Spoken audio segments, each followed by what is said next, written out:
Hi, welcome back to the shop. Thanks for stopping by. This week we are going to make a thin-walled vase. So I've got a piece of apple here.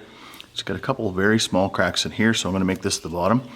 I'm going to turn it between centers and I'll rough in the outside. Actually, I'll probably finish turning the outside, put a tenon on it and flip it around, and then we'll hollow out the inside and we'll see how thin we can get with this. And this is quite dry. It's been around for quite a little while.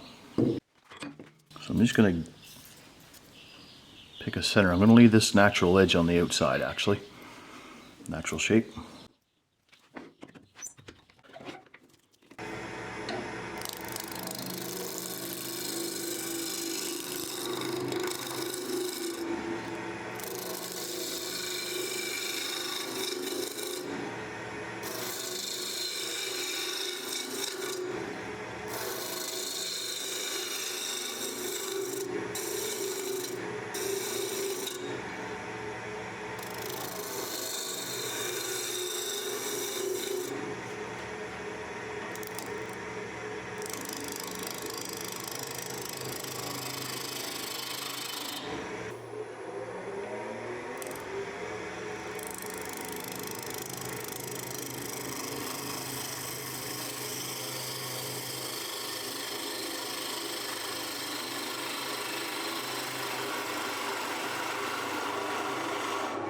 Okay, this face is nice and clean now. It's squared up. So we can start working on a shape here. I'm going to turn a tenon on the bottom first off, just in case I get into a mess here.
Alright, so in order to make a natural edge thin wall, you have to cut in straight on both sides to get this lip the same. So I'm at 1/8 of an inch, and I think that is lots thin enough for this. And it is really dry, so hopefully it'll stay all together for me.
There, that's a nice clean cut on that now. Pretty good around the knots. I like feet on my vases. A lot of people don't. I do. Sorry if you don't. So I'm going to start with 240 grit paper, and I'm going to sand it up off camera. Now I left a ledge right here, and that ledge, if you can see it, is to part it off. So that's going to be my part line. All right, now that we're sanded up to 240, and that was really the only grit that I needed to use on this, I'm going to use some Yorkshire grit, which will take me from 240 up to 1000. Then we're going to use some microfine after that.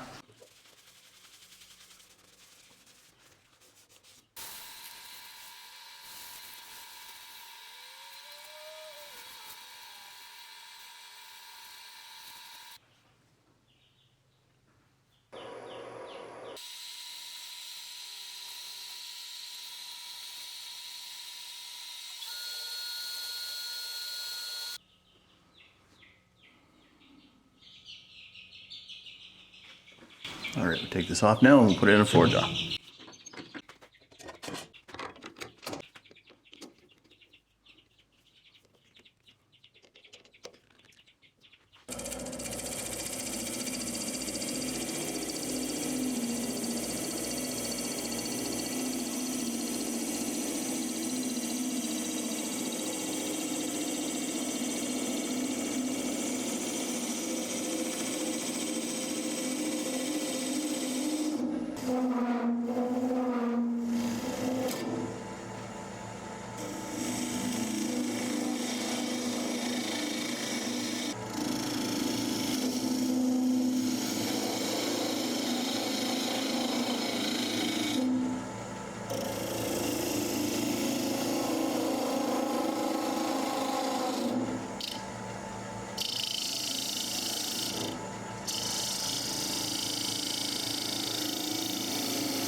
Now I've got this slip the right thickness. I think I'm going to drill out the inside to start.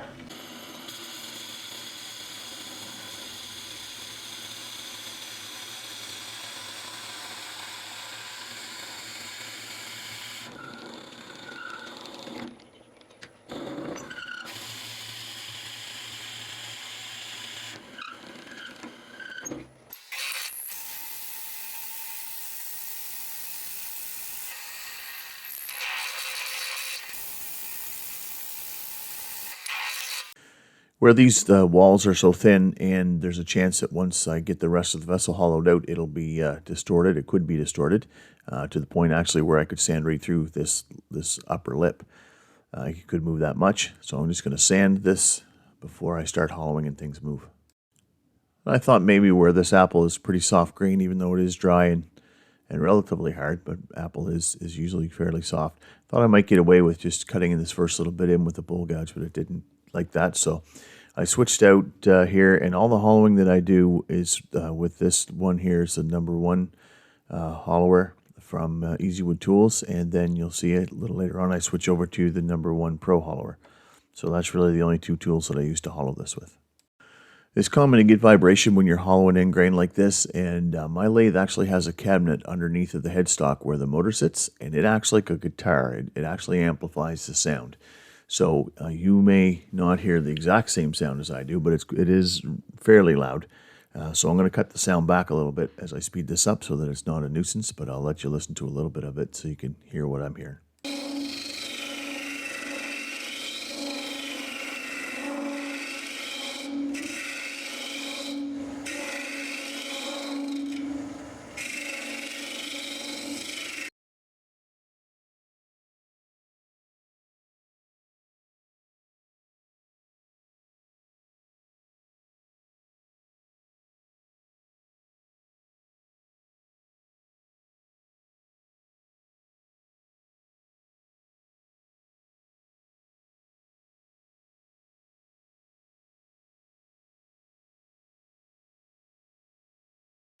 I measure the wall thickness many times going down through this piece. I'm only going to show you doing it one time, but I start out hollowing the upper end very close to the finished thickness while I'm leaving some mass in the bottom just to give the piece more integrity.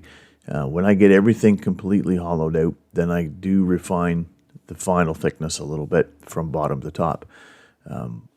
The way that I'm sighting this is I'm actually looking down over top of the piece, and I can, these are straight shank tools, so I know where the edge of my tool is just by sighting down the top, even though I can't see the cutter, and I'm watching down over top of the piece, and so I'm sort of looking past the outside of the exterior wall, and just gauging where the edge of the tool is to get me close. Obviously, that's not accurate enough to do a complete finish wall thickness that way, at least not for me, it's not, so I do have to measure it.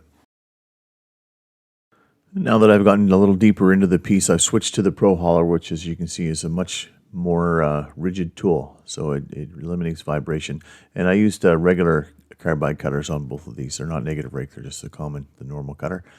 But this one doesn't vibrate at that depth. It can go much deeper than this. And I'm hollowing actually to a depth of about 5 3/4 inches here. All right, so I got a really nice finish sanded in the inside, and all that I did is I just used the same bar that I used to drill it out, and I put a 2-inch pad on it, put my discs in, and I just worked it down the sides and in the bottom.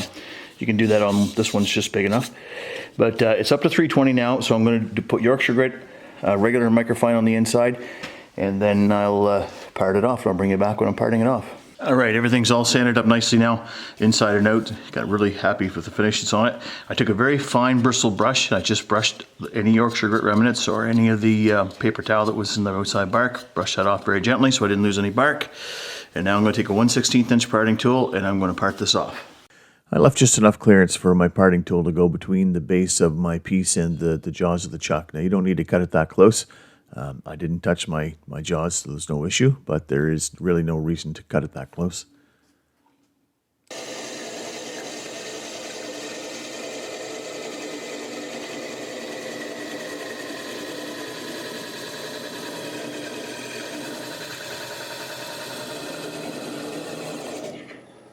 All right, there we go. Now I'm just going to put the 2-inch disc back on, sand this off, and finish it up.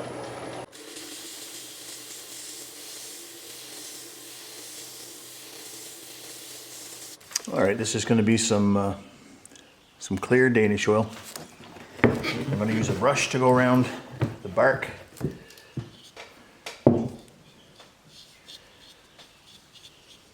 This will get somewhere between 3 and 5 coats.